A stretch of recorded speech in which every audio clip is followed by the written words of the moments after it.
Hello' students, এই ভিডিঅ'টোত আমি এটা নতুন বস্তুৰ বিষয়ে ডিছকাছ কৰিম। সেয়া হৈছে কেপাচিটৰ। কেপাচিটৰক কণ্ডেনচাৰ বুলিও কোৱা হয়। এই কেপাচিটৰনো কি? তোমালোক সকলোৰে ঘৰত নিশ্চয় চিলিং ফেন আছে। কেতিয়াবা এনেকুৱা হৈছেনে যে ছুইচটো অন কৰি দিলেও ফেনখন নুঘূৰে, কিন্তু যদি এডাল লাঠি লৈ তুমি ফেনখন ঘূৰাই দিয়া আৰু তাৰ পাছত ছুইচটো অন কৰি দিয়া তেনেহ'লে সি ঘূৰি থাকে। এতিয়া যদি ইলেক্ট্ৰিচিয়ান এজনক মাতি আনি দেখুৱা তেনেহ'লে তেওঁ চাই কি ক'ব? তেওঁ ক'ব যে আপোনাৰ ফেনখনৰ কণ্ডেনচাৰটো গৈছে। এই যে কণ্ডেনচাৰ, ডেট ইজ কেপাচিটৰ, ইয়াৰ কাম কি? কেপাচিটৰত কি কৰা হয়?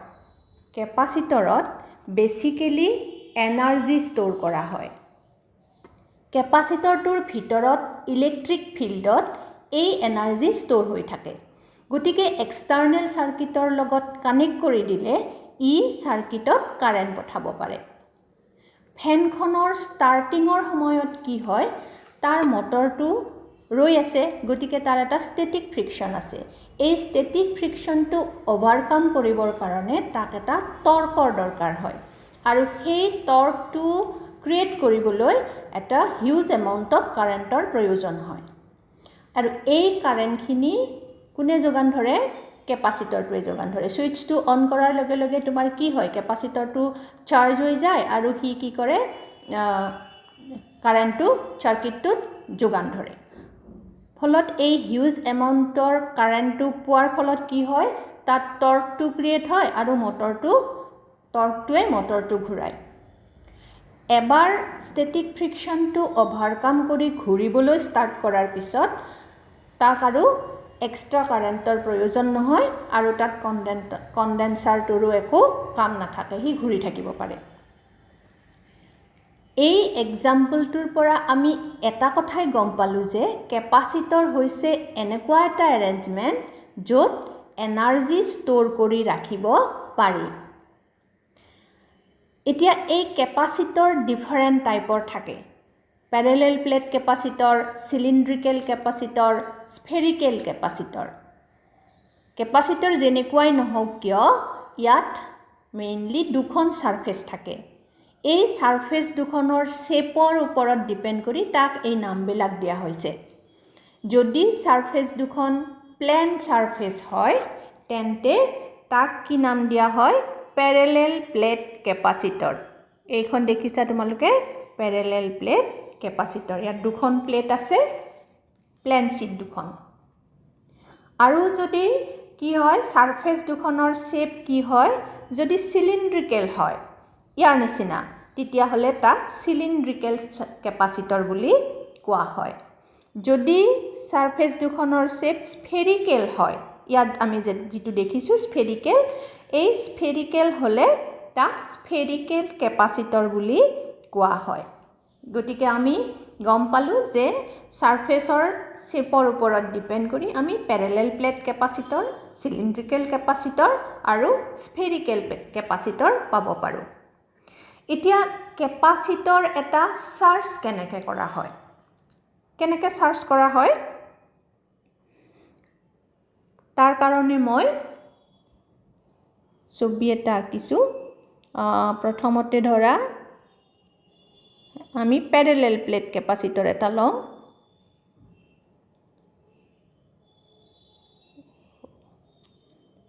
পেৰেলেল প্লেট কেপাচিটৰ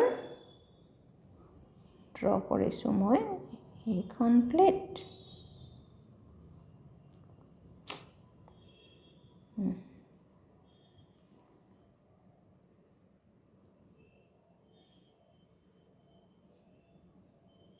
এইটো এটা পেৰেলেল প্লেট কেপাচিটৰ। ইয়াত দুখন প্লেট আছে। এতিয়া এই প্লেট দুখনক আমি কি কৰিম? এটা বেটাৰীৰ পজিটিভ মূৰ আৰু আনখনক বেটাৰীটোৰ নিগেটিভ টাৰ্মিনেলৰ লগত কানেক্ট কৰি দিম। এখনক কি কৰিছোঁ? বেটাৰীৰ পজিটিভ টাৰ্মিনেলৰ লগত কানেক্ট কৰিছোঁ আৰু আনখনক বেটাৰীৰ নিগেটিভ টাৰ্মিনেলৰ লগত কানেক্ট কৰি দিছোঁ। দিলে কি হ'ব এই বেটাৰীৰ নিগেটিভ টাৰ্মিনেলৰ পৰা ইলেক্ট্ৰন ইয়ালৈকে আহিব প্লেটখনলৈকে আহিব আৰু আনখন প্লেটৰ পৰা ইলেক্ট্ৰন কলৈ আহিব বেটাৰীৰ পজিটিভ টাৰ্মিনেললৈ আহিব এইটো ইলেক্ট্ৰনৰ ফ্লোৰ ডিৰেকশ্যন গতিকে ইয়াত সাৰ্কিটটোত কি হ'ব ইলেক্ট্ৰনৰ ফ্লোৰ অপোজিট ডিৰেকশ্যনত কাৰেন্ট ক্ৰিয়েট হ'ব কাৰেন্ট ইয়াত কি হ'ব ইয়াত ইলেক্ট্ৰন বিলাক আহি জমা হোৱা কাৰণে এইখন প্লেট নিগেটিভলি চাৰ্জড হ'ব ইয়াত নিগেটিভ চাৰ্জ বিলাক ষ্ট'ৰ হ'ব ঠিক সেইদৰে এই অপোজিটখনত কি হ'ব পজিটিভ চাৰ্জ হ'ব কাৰণ কিয় কাৰণ ইয়াৰ পৰা ইলেক্ট্ৰন ওলাই গৈছে আমি জানো কণ্ডাক্টৰ এটাত কি থাকে equal amount of negative and positive charge থাকে তাৰে নিগেটিভ চাৰ্জ যদি ওলাই যায় তেনেহ'লে তাত অবভিয়াছলি কণ্ডাক্টৰটো পজিটিভলি চাৰ্জ হ'ব গতিকে এই প্লেটখনত কি হ'ব পজিটিভ চাৰ্জ ক্ৰিয়েট হ'ব আৰু ইয়াত যিমান নিগেটিভ চাৰ্জ থাকে -q ইয়াতো কিমান হ'ব same amount of positive charge তাতে ক্ৰিয়েট হ'ব আৰু যেতিয়া ইয়াত প্লেট দুখনত পজিটিভ আৰু নিগেটিভ চাৰ্জ আহি গ'ল কি হ'ল ইয়াত এখন ইলেক্ট্ৰিক ফিল্ড ক্ৰিয়েট হৈ গ'ল ঠিক আছে গতিকে আমি কি দেখিলোঁ যে কেপাচিটৰটোৰ প্লেট দুখন আমি যেতিয়া বেটাৰীৰ টাৰ্মিনেলৰ লগত কানেক্ট কৰি দিছোঁ তেতিয়াই কি হৈছে এখন প্লেটত নিগেটিভ চাৰ্জ ষ্ট'ৰ হৈছে আৰু আন এখন প্লেটত পজিটিভ চাৰ্জ ষ্ট'ৰ হৈছে আৰু equal amount of charge store হৈছে এই চাৰ্জ ষ্ট'ৰ হোৱা যিটো প্ৰচেছ এইটো কেতিয়ালৈ চলি থাকিব এইটো তাৰ চাৰ্জিং প্ৰচেছ এই প্ৰচেছটো কেতিয়ালৈ চলি থাকিব যেতিয়া তাৰ পটেনশিয়েল ডিফাৰেন্স প্লেট দুখনৰ পটেনশিয়েল ডিফাৰেন্স বেটাৰীৰ পটেনশিয়েল ডিফাৰেন্সৰ ইকুৱেল হয় সেই তেতিয়ালৈকে এই প্ৰচেছটো চলি থাকিব আৰু যেতিয়াই প্লেট দুখনৰ পটেনশিয়েল ডিফাৰেন্স আৰু বেটাৰীৰ পটেনশিয়েল ডিফাৰেন্স ইকুৱেল হৈ যায় তেতিয়া কি কোৱা হয় সেই কেপাচিটৰটো ফুললি চাৰ্জ হোৱা বুলি কোৱা হয় নহ'ব জানো ইয়াত এইখন প্লেটত পজিটিভ এইখন প্লেটত নিগেটিভ চাৰ্জ হোৱাৰ লগে লগে ইয়াত এটা কি হ'ব ইয়াৰ পজিটিভ পটেনশিয়েল ইয়াৰ নিগেটিভ পটেনশিয়েল হ'ব গতিকে ইয়াত এটা কি হ'ব পটেনশিয়েল ডিফাৰেন্স ক্ৰিয়েট হ'ব আৰু সেই পটেনশিয়েল ডিফাৰেন্সটো আৰু এই বেটাৰীৰ পটেনশিয়েল ডিফাৰেন্স যেতিয়া ইকুৱেল হ'ব তেতিয়া এই কেপাচিটৰটো ফুললি চাৰ্জ হোৱা বুলি কোৱা হয় এতিয়া আমি কি দেখা পাইছোঁ যে কেপাচিটৰটোত কি আছে এটা যদি আমি চাৰ্জ কেপাচিটৰ লওঁ তেনেহ'লে সেই চাৰ্জ কেপাচিটৰটোত কি থাকে equal amount of positive and negative charge থাকে গতিকে তাৰ নেট চাৰ্জ কিমান হ'ব নেট চাৰ্জ তোমাৰ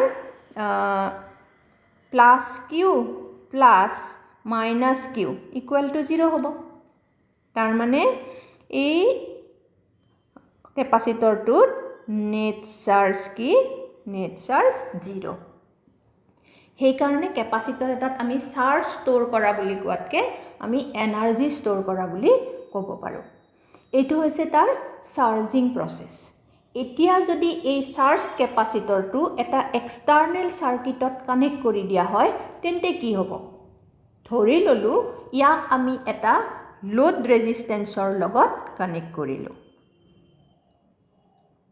এইদৰে ইয়াত আমি কি দেখা পাইছোঁ যে দুখন প্লেট আছে আমাৰ এইটো কেপাচিটৰ তাক আমি কি কৰিছোঁ এক্সটাৰ্নেলি এটা লোড ৰেজিষ্টেন্স আৰৰ মাজেদি আমি তাক কানেক্ট কৰিছোঁ এনেকৈ কানেক্ট কৰি দিলে এই নিগেটিভ প্লেটৰ পৰা ইলেক্ট্ৰনবিলাক ওলাই ক'ত যাব পজিটিভ প্লেটলৈ যাব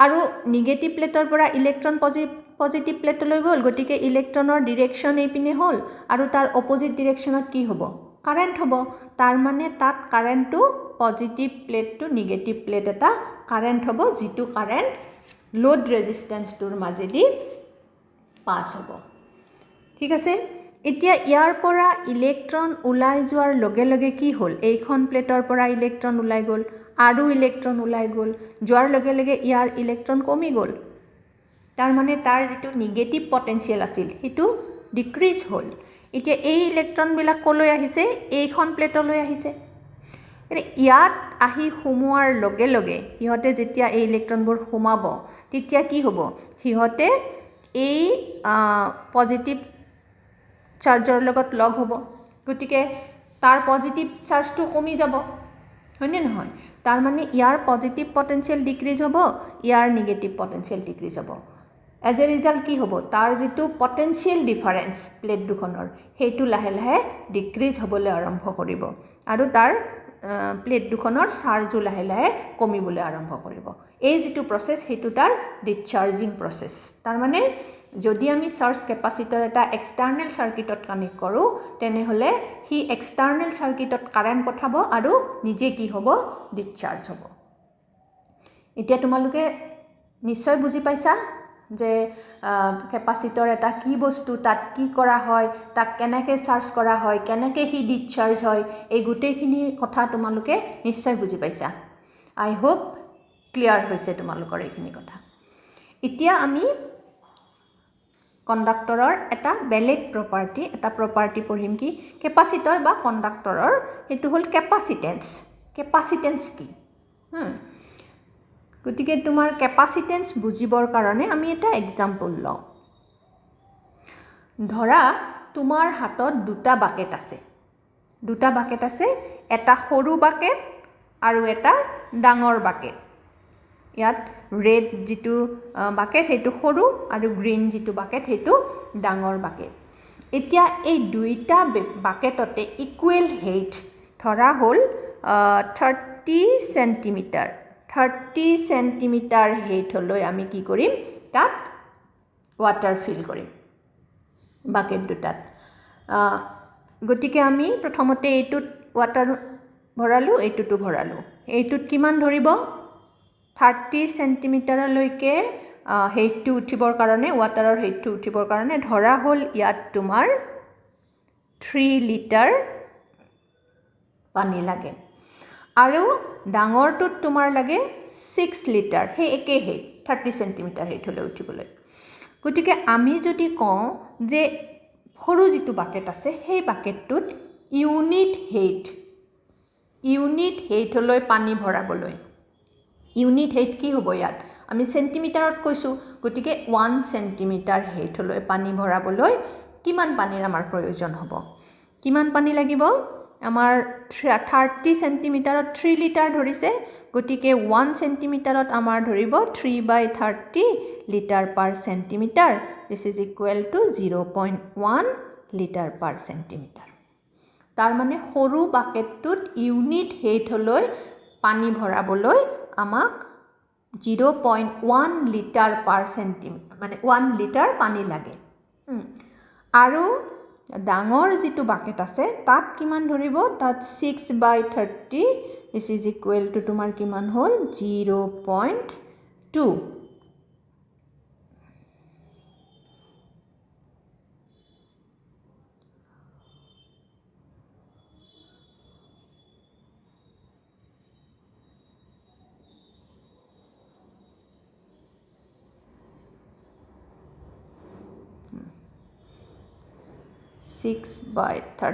আমি কাটি দিলোঁ, কি হ'ব, এইটো তোমাৰ হ'ল 3ৰে কাটিলে 2, এইটো তোমাৰ কিমান হ'ল 3ৰে কাটিলে 10 হয়, তাৰমানে 0.2 লিটাৰ পাৰ কি থাকিলে ইয়াতে চেণ্টিমিটাৰ। গতিকে আমি কি গম পালোঁ যে ডাঙৰ বাকেটটোত ইউনিট হেইট হ'লৈ যদি আমি পানী ভৰাব লাগে, কিমান পানী লাগে আমাক, 0.2 লিটাৰ লাগে, আৰু সৰু বাকেটটোত কিমান লাগে, 0.1 লিটাৰ লাগে। ঠিক আছে। গতিকে এই যে ইউনিট হেইটলৈকে ভৰ্তি কৰিবলৈ পানীৰ দৰকাৰ হৈছে, এই পানীক কি বুলি কোৱা হয়, সেই বাকেটটোৰ কেপাচিটেন্স বুলি কোৱা হয়। গতিকে আমি ক'ব পাৰোঁ যে সৰু বাকেটটোৰ কেপাচিটেন্স কিমান, সৰু বাকেটটোৰ কেপাচিটেন্স হ'ল 0.1 লিটাৰ পাৰ চেণ্টিমিটাৰ আৰু ডাঙৰ বাকেটটোৰ কেপাচিটেন্স কিমান, 0.2 লিটাৰ পাৰ চেণ্টিমিটাৰ। তাৰ মানে সৰু বাকেটটোতকৈ ডাঙৰ বাকেটটোৰ কেপাচিটেন্স বেছি। ঠিক আছে, বুজি পাইছা নিশ্চয় এইখিনি কথা। এতিয়া কণ্ডাক্টৰ এটাৰ ক্ষেত্ৰত কি হয় চাবা, এটা যদি কণ্ডাক্টৰত আমি চাৰ্জ ৰাখোঁ, কণ্ডাক্টৰ এটা আছে তাত আমি চাৰ্জ প্ৰভাইড কৰিলোঁ, তেতিয়াহ'লে কি হয়, কণ্ডাক্টৰটোত পটেনশিয়েল ক্ৰিয়েট হয়, হয়নে নহয়? চাৰ্জ যিমানে ইনক্ৰিজ কৰিম পটেনচিয়েলো সিমানে ইনক্ৰিজ কৰিবনে? প্ৰথমতে ধৰা আমাৰ এটা কণ্ডাক্টৰ আছে, তাত কোনো চাৰ্জ নাই, নিউট্ৰেল হৈ আছে সি। এতিয়া আমাৰ ইনফিনিটিৰ পৰা ইনফাইনাইট ডিষ্টেঞ্চৰ পৰা +1 কুলম চাৰ্জ এটা, ইউনিট পজিটিভ চাৰ্জ এটা যদি ইয়ালৈ আনিব লাগে, তেনেহ'লে আনোতে আমি কিবা ৱৰ্ক ডান কৰিব লাগিবনে? নিশ্চয় নালাগে, কাৰণ ইয়াত কোনো এই কণ্ডাক্টৰটোত কোনো চাৰ্জ নাই, গতিকে ইয়াক সি ৰিপেল কৰিব নোৱাৰে, গতিকে কোনো যেতিয়া ফ'ৰ্চ নাই, গতিকে ইয়াত আমাৰ কোনো ধৰণৰ ৱৰ্ক ডান দৰকাৰ নহয়।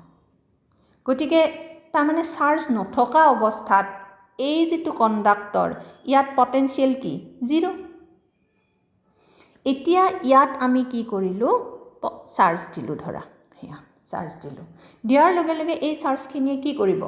ইনফাইনাইট ডিষ্টেঞ্চত থকা 1 কুলম চাৰ্জটোক সি আমি যদি ইফালে আনিব লাগে, তেতিয়া সি কি কৰিব?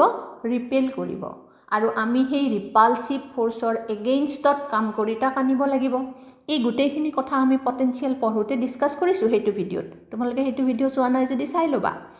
আচ্ছা, এতিয়া যদি আমি আনো, তেনেহ'লে আমি এটা ৱৰ্ক ডান কৰিব লাগিব। এই ৱৰ্ক ডানটো নিশ্চয় 0তকৈ ডাঙৰ হ'ব, গতিকে সেই ৱৰ্ক ডানখিনি কি হ'ব? ইয়াত পটেনচিয়েল হ'ব, গতিকে আমাৰ চাৰ্জ দিয়াৰ লগে লগে ইয়াত পটেনচিয়েল আহিব। এতিয়া চাৰ্জটো আমি যিমানেই ইনক্ৰিজ কৰি যাম, কি হ'ব? তাৰ ৰিপালচিভ ফ'ৰ্চটো ইনক্ৰিজ হৈ গৈ থাকিব কুলম ফ'ৰ্চৰ পৰা। আমি সেইটো জানো কুলম ফ'ৰ্চৰ ডেফিনিশ্যনৰ পৰা। কুলম ফ'ৰ্চটো কিহৰ ওপৰত ডিপেণ্ড কৰে? চাৰ্জ আৰু সিহঁতৰ মাজৰ ডিষ্টেঞ্চৰ ওপৰত ডিপেণ্ড কৰে। আচ্ছা, গতিকে চাৰ্জ যিমানে বাঢ়ি যাব সিমানে কি হ'ব? ৰিপালচিভ ফ'ৰ্চটো বাঢ়ি যাব। ফ'ৰ্চটো বাঢ়ি যাব মানে তাৰ এগেইনষ্টত আমি বেছিকৈ ৱৰ্ক ডাউন কৰিব লাগিব। ডেট ইজ, এই যিটো কণ্ডাক্টৰ, তাৰ পটেনচিয়েল কি হ'ব? কণ্ডাক্টৰটোৰ পটেনচিয়েল ইনক্ৰিজ হৈ গৈ থাকিব। যিমানে চাৰ্জ তাত দি থাকোঁ, সিমানে কি হ'ব? পটেনচিয়েলটো ইনক্ৰিজ হৈ গৈ থাকিব। ঠিক আছে? গতিকে আমি ক'ব পাৰোঁ যে এটা কণ্ডাক্টৰত আমি যদি চাৰ্জ কিউ দিওঁ, তেনেহ'লে সেই চাৰ্জ কিউটো যিমানে ইনক্ৰিজ হ'ব, কিউ যিমানে ইনক্ৰিজ হ'ব, লগে লগে কি হ'ব? তাৰ পটেনচিয়েলো ইনক্ৰিজ হ'ব। গতিকে কিউ ইজ প্ৰপ'ৰ্চনেল টু ভি। যদি আমি এই প্ৰপ'ৰ্চনেল চাইনটো নাইকিয়া কৰি কি কৰোঁ? ইকুৱেল চাইন কৰোঁ, তেনেহ'লে এটা কনষ্টেণ্ট আহিব। সেই কনষ্টেণ্টটো ধৰি ল'লোঁ আমাৰ C. Therefore C equal to আমি কি পাওঁ ইয়াৰ পৰা? Q by V. ঠিক আছে? ইয়াত আমি চি ইকুৱেল টু কি পাইছোঁ? Q by V. তাৰমানে চি হৈছে charge per unit potential. Q charge, V potential, গতিকে চি হৈছে চাৰ্জ পাৰ ইউনিট পটেনচিয়েল। যদি ভি ইকুৱেল টু 1 হয়, তেন্তে চি ইকুৱেল টু কি হ'ব? কিউ হ'ব। গতিকে চিৰ ডেফিনেশ্যন যদি আমি দিব লগা হয়, কেনেকৈ দিম? চিটো কি বস্তু? চিটো হৈছে তোমাৰ কণ্ডাক্টৰ এটাৰ ইউনিট পটেনচিয়েল ইনক্ৰিজ কৰিবৰ কাৰণে তাত যিমান চাৰ্জ দিব লাগিব, সেই চাৰ্জখিনিয়ে হৈছে চি, হয়নে নহয়? ইয়াৰ পৰা আমি ডেফিনেশ্যনটো দিব পাৰোঁ। চি হৈছে চাৰ্জ। কেনেকুৱা চাৰ্জ? যে কণ্ডাক্টৰটোৰ পটেনচিয়েল ইউনিট এমাউণ্টত যদি আমি ইনক্ৰিজ কৰিব লাগে, তেনেহ'লে সেইখিনি চাৰ্জক কি বুলি কোৱা হয়? চি বুলি কোৱা হয়। আৰু এই চিটোকে কোৱা হয় কেপাচিটেঞ্চ। গতিকে আমি কেপাচিটেঞ্চক এনেদৰে ডিফাইন কৰিব পাৰোঁ। কেনেদৰে? যে capacitance of A conductor is defined as the charge required to increase the potential of the conductor by unit amount. এইটো হৈছে তোমাৰ কেপাচিটেঞ্চৰ ডেফিনেশ্যন। এতিয়া কেপাচিটেঞ্চৰ ইউনিট থাকিব। SI ইউনিট কি? SI ইউনিট অফ কেপাচিটেঞ্চ হ'ল তোমাৰ ফেৰাড। ফেৰাড, ইয়াক আমি এফেৰে ডিনোট কৰোঁ। এফেৰে ডিনোট কৰোঁ গতিকে SI ইউনিট পালোঁ আমি ফেৰাড তেনেহ'লে আমাৰ যিটো ৰিলেশ্যন এইটো C=Q/V এই ৰিলেশ্যনটোৰ পৰা ফেৰাডৰ ডেফিনিশ্যন 1 ফেৰাডৰ ডেফিনিশ্যন আমি কেনেকৈ দিব পাৰোঁ 1 ফেৰাডৰ ডেফিনিশ্যন আমি কেনেকৈ দিব পাৰোঁ আমি কি পাইছোঁ আমি পাইছোঁ C=Q/V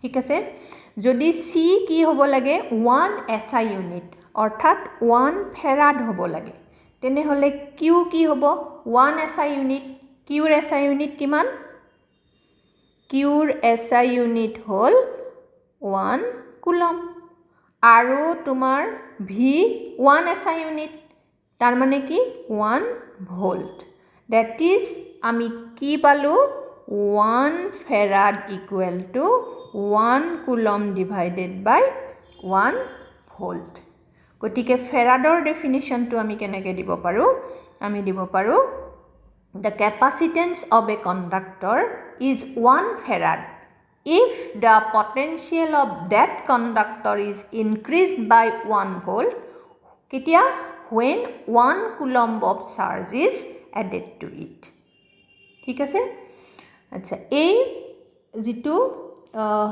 ফেৰাড ইউনিট হেতু যথেষ্ট ডাঙৰ ইউনিট গতিকে প্ৰ্যাকটিক্যালি আমি তাৰ ইউজটো খুব কম হয় ফেৰাডৰ ইউজটো প্ৰ্যাকটিক্যালি আমি এটা ইউনিট ইউজ কৰোঁ তোমাৰ কেপাসিটেন্সৰ কাৰণে হেতু হ'ল মাইক্ৰোফেৰাড এটো প্ৰ্যাকটিক্যাল ইউনিট বুলি কোৱা হয় মাইক্ৰোফেৰাড ইয়াক মিউ এফ বুজোৱা হয় মিউ মাইক্ৰো গতিকে আমি practically কি ইউজ কৰোঁ মাইক্ৰোফেৰাড ইউজ কৰোঁ 1 মাইক্ৰোফেৰাড = হ'ল তোমাৰ 10⁻⁻6 ফেৰাড গতিকে এই ভিডিঅ'টোত আমি কেপাসিটৰ এটাৰ বিষয়ে পঢ়িলোঁ হি কেনেকৈ কাম কৰে ডিসচাৰ্জ কেনেকৈ হয় চাৰ্জ কেনেকৈ হয় জানিলোঁ আৰু আমি তাৰ এটা প্ৰপাৰ্টি কেপাসিটেন্স কি কণ্ডাক্টৰ এটাৰ কেপাসিটেন্স কি হেতু বুজি পালোঁ I hope এই গুটে কথাখিনি তোমালোকৰ ক্লিয়াৰ হৈছে থ্যাংক ইউ